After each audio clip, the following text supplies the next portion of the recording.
Magati Tour Travel resmi diluncurkan di Makassar melalui grand opening yang berlangsung di Sandek Ballroom Hotel Claro.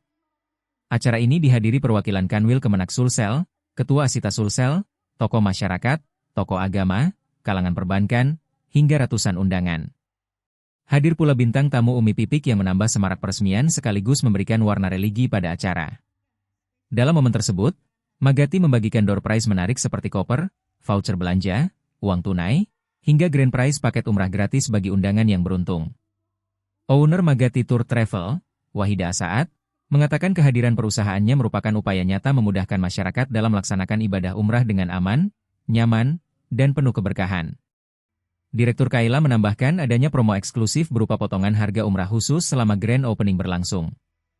Magati juga menawarkan DP hanya Rp500.000, kerja sama tabungan umrah dengan CIMB Niaga, hingga fasilitas medical check-up gratis dari Klinik Cahaya.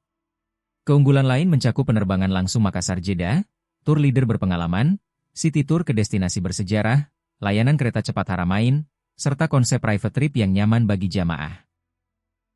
Download Tribun X sekarang, menghadirkan lokal menjadi Indonesia.